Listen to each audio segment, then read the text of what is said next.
Everyone's favorite animated series is back. No, not that one. No, season 2 for that one just came out. We're getting that one in the fall. Oh, we're gonna be here for a while. 2 hours later. Oh yeah, that's right! Everyone hates Velma! Against all odds, somehow Velma returned. Yesterday, Max released all 10 episodes to the second season of the most controversial Scooby-Doo cartoon. And against my better judgment, I watched all 10 episodes in a single day. Why? So you don't have to. Also, let's be real, this is the best judgment for my wallet. You might be wondering, did the show get better in its second season? I mean, what do you think? While they toned down a lot of the egregious aspects about the first season, like the constant meta humor and references, alongside its knack for showing off 2D naked high schoolers, but overall, it feels like more of the same. And my biggest issue with the series still persists. Velma is not a Scooby-Doo show. It does not feel like a Scooby-Doo show. No matter how many characters they add from the mythos, it will never be accepted as a Scooby-Doo show.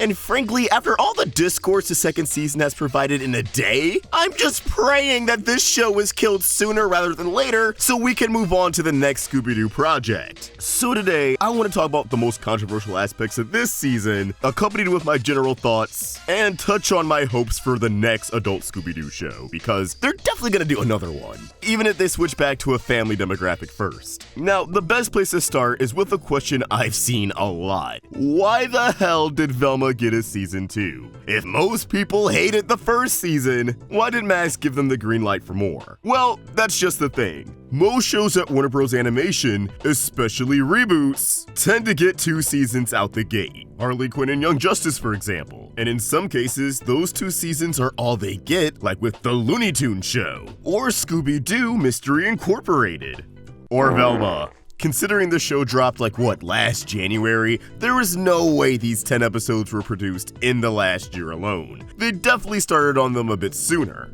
So yeah, routine renewal, that's all. It's really nothing deeper than that. People really like the narrative that hate watching at the show renewed. And while I agree that if you don't like something, you shouldn't give it attention, because honestly, all of the hate has given the show way more press than Max has, that just was not a factor in its renewal. And the only reason they probably didn't pull it is because it is clearly an expensive show. It's a part of the Scooby-Doo IP, and Max needs content to fill their slate. But I'm sure you'll still see the narrative that hate watching saved the show or something. It didn't. It really didn't. And considering they dropped this season all at once with minimal marketing, I'm pretty sure Max and Warner Bros. Animation got the memo that people aren't fucking with Velma, and there probably won't be a season 3 renewal, which makes the cliffhanger this ends on kinda hilarious. Because Velma's dead. Like, she's a ghost. But we'll get to that in a moment. Story-wise, season 2 of Velma kind of follows the same format. There's murders going around and no one knows the culprit. Everyone's a suspect. Except, since that Velma's mom is now in the picture, Velma's no longer having the guilt-induced hallucinations. Norville is. Because he kinda caused Fred's mom to die. And Fred has come to terms with the fact that his mom was kind of a shitty person, but he huffs that copium all the way till the season finale. Now, the fun spin on this is that, just as it was constantly suggested throughout the season, Norville isn't having hallucinations. Fred's mom really is a ghost, and I don't care. That's the main problem with the show. I don't care about any of these characters! And they still feel like a far cry from the Scooby-Doo gang. Listen, I can accept that this is a Riverdale parody, it's poking fun at teen dramas, whatever. You can still do that and still have the characters feel like Mystery Inc. I really don't think this was a problem in any of the other bajillion Scooby-Doo reboots. They've always managed to do something new with the Mystery Gang without feeling like completely different characters who are just sorta named after them. And although they try to shake up the dynamics this season, Norville and Velma don't hang out as much, Norville's no longer simping for Velma, Velma and Daphne are a couple, they still barely feel like they tolerate each other. Like, I feel no chemistry between Daphne and Velma here. I do not get the sense that they like each other at all. And of course, they introduce other characters from the Scooby-Doo universe, which has ruffled a lot of feathers online. Namely, Thorn from the Hex Girls, who, in this universe, is a mom to another student at the school named Amber. Amber's our friend Thorn's kid. I was in a band called the Hex Girls. We were a real hardcore witchy goth act. I know a lot of people are furious with Thorn's design here, but most of them are lacking the context that, yeah, she is a mom. And most people, when they find out, tend to say, nah, she looks methed out. She doesn't look like a mom. Which, at worst, both can be true. I think she does look like a mom here. Clearly, whoever was calling the shots wanted Thorn to look like this. But honestly, it's hard for me to even put in the effort to get mad because, again, this barely feels like Scooby-Doo. The show already felt like they were throwing in Scooby-Doo characters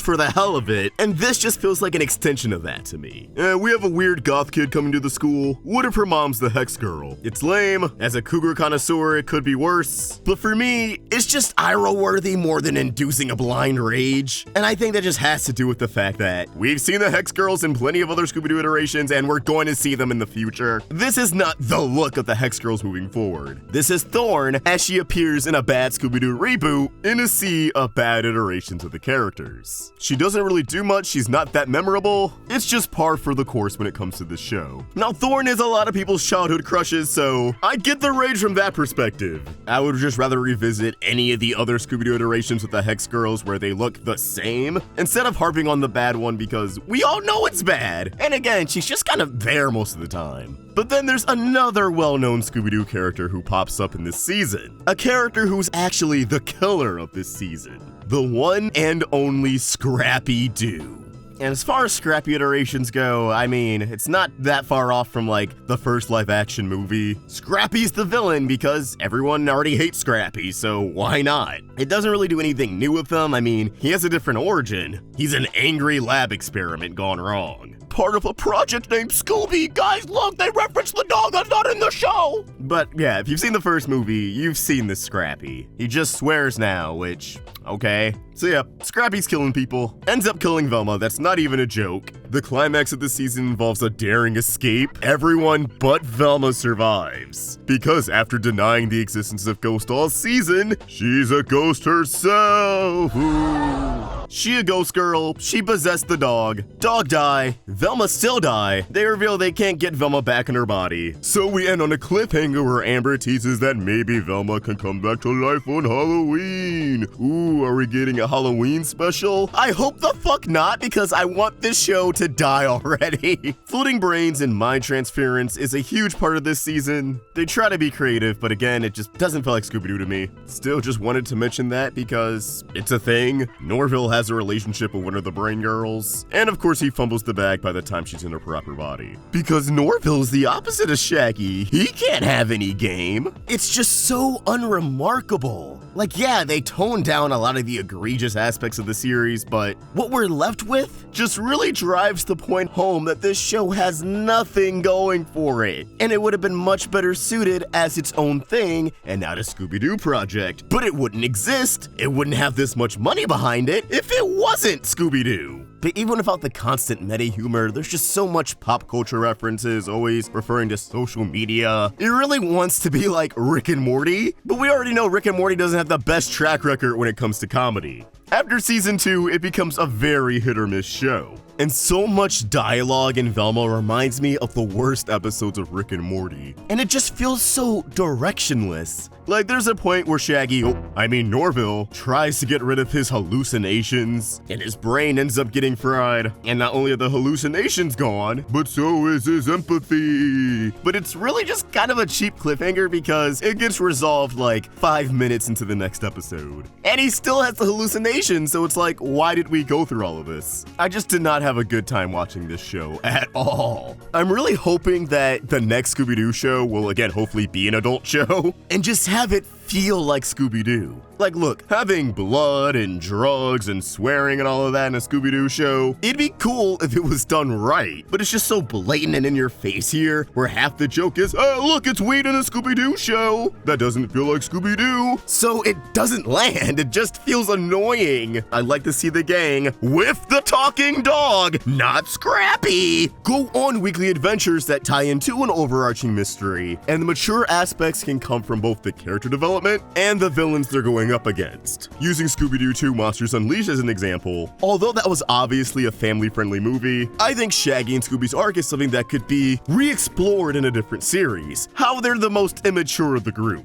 Shaggy's kind of the roommate who just sits on his ass and smokes weed every day. That's his dynamic in the group, and they are pressing him to get his shit together. You could also focus on the business aspect of Mystery Inc. Are they getting paid for this? How are they surviving? The job market's pretty topical and probably will be for a while, so that can be something else that hasn't really been explored in other Scooby-Doo media that they can lean into here. And the villains can just straight up murder people. I know that's not that different from Velma, but if you maintain a classic Scooby-Doo vibe, it'll hit different. Like, I want murder to create tension, not just be written off as, oh, another Tuesday in the Velma universe. Scooby-Doo with genuine stakes could just be really interesting to see. And I want an engaging mystery that has the audience racking their brains, not feel like a super disjointed mess like all of Velma's mysteries. Realistically, if I had it my way, we would probably get Mystery Incorporated but bumped up to TV 14, and I'm sure that would get much better reception than Velma. That's all I really have to say about the show itself. Before I go, I need to talk about this. Just because you hate a show doesn't mean you have to be fine with misinformation around the show.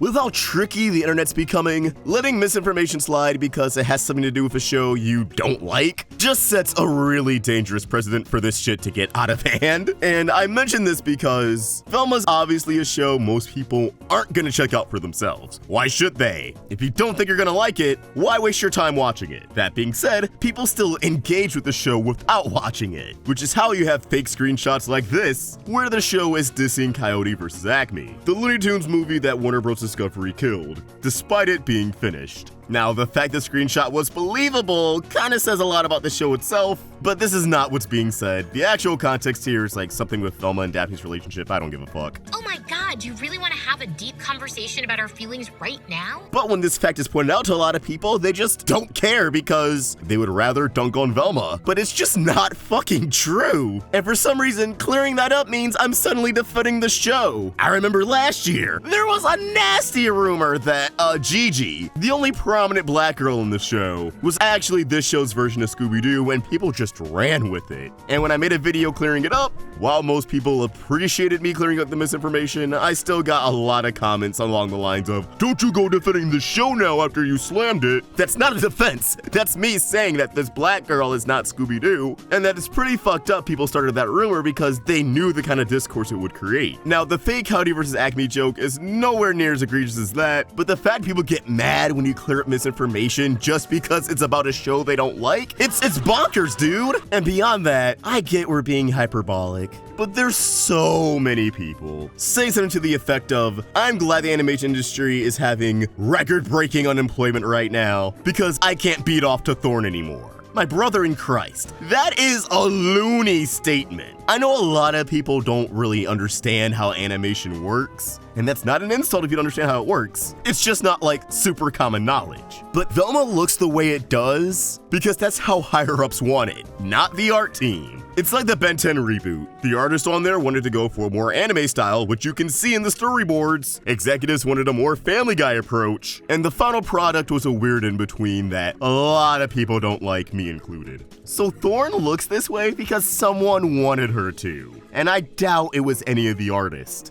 Because they didn't write the show. Whoever wrote the show more than likely intended Thorn to look like this. And that's not to throw the writers under the bus, but I don't like the show's writing, so obviously, I think they're worthy of being critiqued. I'm not saying the artists are untouchable, but they're just following orders. I'll still down the hill that the art and animation is the best thing this show has going for it. All of Shaggy's hallucination scenes in this season look amazing. And I like that they do a different title card for each episode. It's really creative. It just goes to show that the writing isn't this show's strong suit. And I think people tend to downplay the animation and art direction because frankly, the Mystery Gang are the weakest designs in the show. If you don't like the design, you're allowed to say that. I'm not saying you aren't, but saying people should lose their jobs over this? People who had no say in the matter? It's just unnecessarily cruel. And it's not even a, "Oh, what about feelings?" People are probably gonna have their feelings hurt when a show they poured a lot into is getting decimated online. As you can see, that didn't stop me from critiquing the show myself. But again, saying they should be unemployed is just a brain-dead take. With how this industry works, someone can work on Velma for a few months and then go to something like Invincible or X-Men 97. There are people working in the industry who have worked on Star Trek Lower Decks, Spider-Man freshman year, and then pivot into something like Jujutsu Kaisen for a little bit. That is to say, a lot of those shows don't look the same, despite having the same talent work on them. I don't know, I just think people are losing their minds. I think they're being hyperbolic because they know that's what gets the clicks, that's what gets people agreeing with them, but I'm just not vibing with the idea that people should lose their jobs because of a shitty Velma cartoon. Especially because by the time this show came out, the people working on it already moved on to other shows. When it comes to this particular gig, the job has already been lost. I know I can only say so much before I'm repeating myself or talking to a brick wall. I know this won't stop people from wishing unemployment on others, who again, were just doing their job and getting their bills paid, but I just had to say something because the internet is egregious right now. So yeah, I don't recommend Velma Season 2. I also don't recommend wishing unemployment on people, and I'm ready for the next Scooby-Doo show. That's all I really have to say. Peace.